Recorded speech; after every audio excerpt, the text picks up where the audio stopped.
All right, Transformers Generations. Arguably, we've already gotten a ton of G1 inspired, G1 styled, updated versions of our favorite generations Transformers from the War for Cybertron trilogy. And on top of that, we are getting a bunch more of these G1 characters with Ultra Magnus in Earth mode, Jazz, Hot Rod, Cup, Scourge, Cyclonus for the War for Cybertron trilogy in the Kingdom line, as well as this Studio Series Movie 86 line. So interesting and very amazing updates from Hasbro. Yet, I believe we still have a few more figures that I think Hasbro should think over and come up with some updated versions for the War for Cybertron trilogy or for the Generations line in general. Let's get it started. Target Masters, the Autobot Target Masters, Sure Shot, Point Blank, and Crosshairs. Yes, we already have Crosshairs, but you know, if you've seen that Crosshairs, that's just Siege Ironhide with a new head sculpt. And I think that Target Master deserves a proper Target Master figure, as well as the other Autobot Target Masters that comes with their Target Master companions and a closer alt mode, an alt mode that looks closer to how they look like in G1. And given the fact that we've gotten Crosshairs, I think it's only a matter of time before Hasbro does the other two. Next up is Blitzwing and Octane triple changers. The Titan's Return versions of these two figures were okay. They were actually pretty good, but they feel a little bit lacking, considering the fact that they are Headmasters, which shouldn't be the case, and also the fact that Hasbro and Takara Tomy have done a newer version of Astro Train. I think it's time we also got the two other Decepticon triple changers. And I think given what we've seen with Astro Train, Hasbro can do leader class figures of these two figures as well. Voyager class figures would be fine, but given that they are going to be triple changers and going to have more plastic, a leader class price point I think wouldn't be far-fetched for these figures. Next is Broadside. Yes, we already got Broadside for Titan's Return, but yet again, it's a Headmaster and it feels so lacking in my opinion. I think the only good thing I liked about this figure when I reviewed it was the robot mode was pretty okay. And the two alt modes were okay, but if you look back at the original Broadside, I think we deserve maybe a leader class figure for this one in the Generations line, and not a Headmaster or Titan's Return figure, so that when he does turn into his aircraft carrier, he's not too diminutive, and you can really compare him with some of the leader class figures that we've had in the Generations line. Next up is Sandstorm. This is probably a figure that I've been wanting. I mean, we've gotten one for the anniversary line, but he's too much of the comic version Sandstorm. It's great. It's a great figure, no doubt about it. I love this figure, but I think Hasbro can do much better. We're giving us another Sandstorm updated figure that reflects the G1 style and the G1 alt modes. We've gotten Springer, and I think it's only a matter of time before they do decide to do something like this. But I'm hoping they don't just repaint the Siege Springer like what they did with the anniversary IDW Sandstorm. I really hope they give Sandstorm a different mold, just to differentiate him from Springer. Next up is rekgar. We've gotten two rekgar figures from the Generations line, but it just doesn't give you that G1 movie feel for some reason. And you know, the old figure arguably wasn't that great of a figure. The old G1 figure has some nice vibes to it that sort of brings you back to the old movie, 86 movie. But now Hasbro gave us a Generations rekgar in this form, as well as a Legends class, Scout class figure, which really, that Legends class, let's not even talk about that. I don't think that could be compared to as a authentic, proper rekgar. But this one was actually pretty good. But I am still missing this aesthetic from that generation's figure. And the bike supposedly was much bigger than a motocross bike. Instead of just a dirt bike, it should have been like a proper chopper type of vehicle, like a chopper, big bike, motorcycle. And on top of that, the original rekgar in the cartoons in the animated movie should have been like a Voyager class figure. And if they can mix elements from these two figures and give us a proper Generations rekgar, oh man, that would be great. Next up is Roadbuster.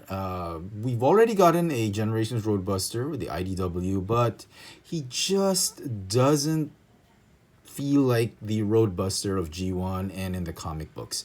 I think he's lacking a little bit more mass. He should be a big Voyager, and dare I say, they could even make a leader class out of this one. Without necessarily being as big as Double Dealer, I think they can still improve on Roadbuster. Next up, Galvatron. There are rumors that we're going to get Galvatron in Kingdom or perhaps the Studio Series line, but I'm just itching for a really good Galvatron figure. The Galvatron figure that looks so close to the movie figure, and given the fact that we're getting Hot Rod and Cup, I think we're going to see this not in the Kingdom line, but in the 86 movie Studio Series line. G1 Galvatron is a figure I never had, and when you see it, it just doesn't remind you of the movie Galvatron in the cartoon and in season 3. Yes, Takara Tomy had repainted this into a lighter purple, into a periwinkle type of purple. But even that, I think it's high time Hasbro and Takara Tomy did a proper Generations Galvatron. Yes, we got him for Titan's Return, but he is a Headmaster, and he shouldn't be a Headmaster.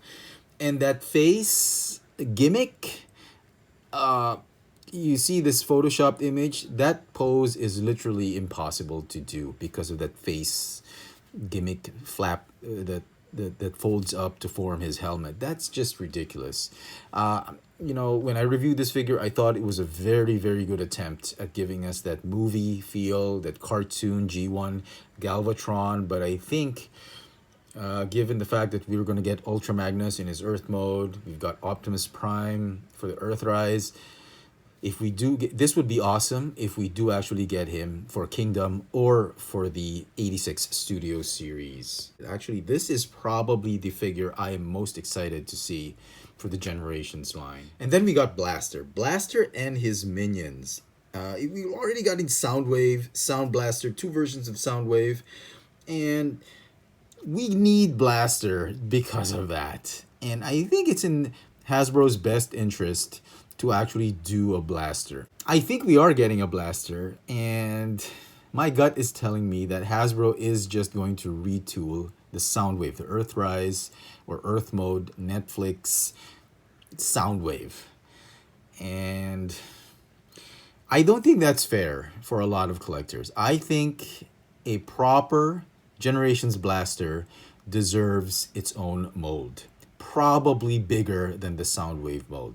If Hasbro decides to do a slightly bigger Voyager class type of Blaster figure and repackage it as a leader class figure, they've got to include the minions with at least these 2 minions. They can include Eject and Rewind in another pack. But if they turn him into a leader class figure with all these accessories, I am so down with it. Next is an Earth Mode Hound. Now, the Siege Hound was an amazing figure. I love that figure. But I think for fans of the G1 Hound, and given the fact we already have a Masterpiece Hound, I think Hasbro should give us an Earth Mode Hound that has that Jeep Willys alt mode. This one was pretty good. This was a fantastic attempt at giving us a Generation 1 Hound. But I am sorely missing this alt mode. And I think Hasbro, it is in your best interest to retool that Siege Hound and turn him into something like this. This would be amazing if they actually did it. Next up is Trax. Trax has always had a special place in my heart because Trax was actually the very first Transformers figure in Generation 1 that I ever had. Actually, not even just Generation 1, just first ever Transformers figure of all time that I've ever had. And so He's my favorite figure for some reason, my favorite toy, because it's my first. This is the G1 toy that I believe still holds up to this day. I mean, if you had this G1 toy, this is one of the best Generation 1 Transformers toy, in my opinion. It was very solid. It had 3 modes, and, you know, who wouldn't want this kind of Autobot? You got a Corvette turning into a flying car in a fantastic robot mode. I really love this figure, and they gave us, well, Hasbro and Takara Tomy gave us a Henkei or Generations Universe. Was this Universe? This was Generations tracks. It was a good start. It was a very good attempt, but the alt mode just didn't quite seem to give us that Corvette feel. It was okay. It was very close. It was a very good homage to the G1 tracks, but even the robot mode, I thought it was a little bit on the squat side. And given the fact that he was just a retool of Universe Wheeljack or Generations Wheeljack or Henkei Wheeljack, I think the character deserves its own mode, just like Blaster for the Generations line. Next up is Skids. I never had this figure as a kid growing up. I wanted this G1 figure. It was impossible to get during my time for some reason. I mean, the Skids figure was, look at this guy. It wasn't the best G1 toy, but it was an amazing figure because it compresses into this sort of minivan, and he was such a tall figure.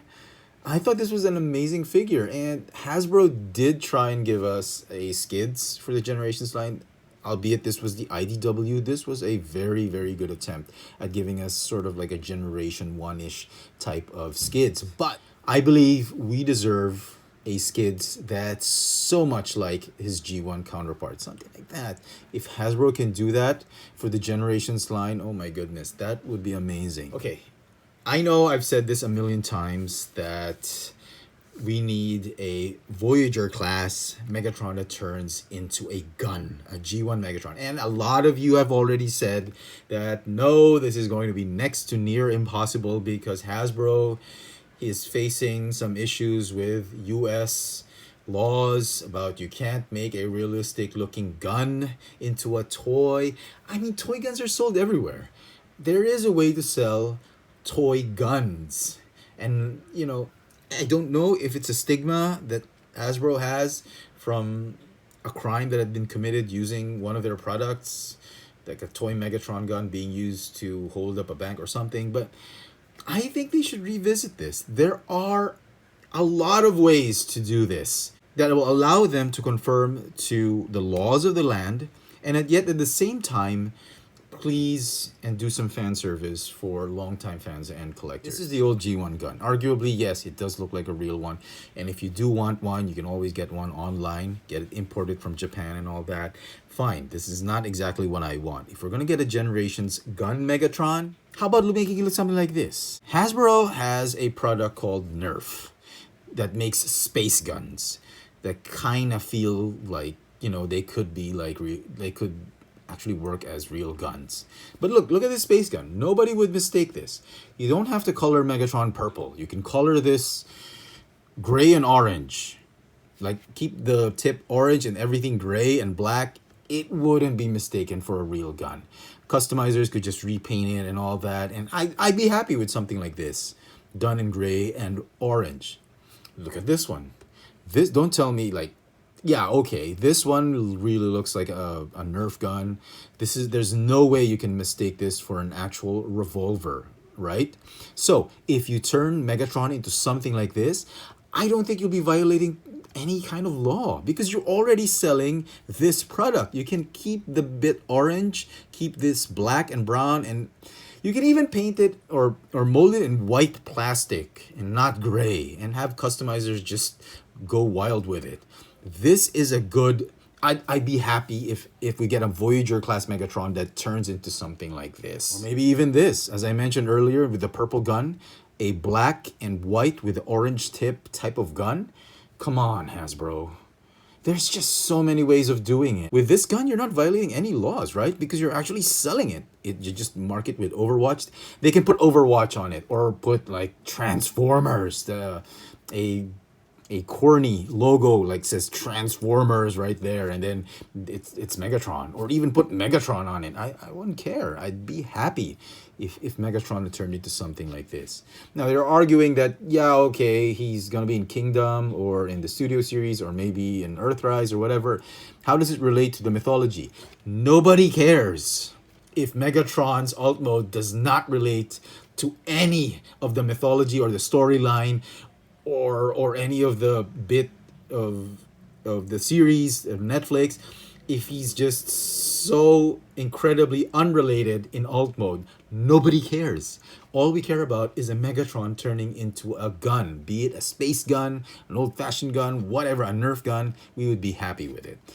Just don't turn him into like a shell forming gun. I mean, come on. You could do better than that. Not that old Henkei Megatron that turned in, or Classics Megatron that turned into a Nerf gun. That was okay, fine, but I think Hasbro has already come a long way, and I don't think they should do a shell forming gun Megatron anymore, because that's just a cop out. They've gotten leaps and bounds and advancements in design and technology, and I think they can do a really nice transforming Megatron gun. Even this one, look at this.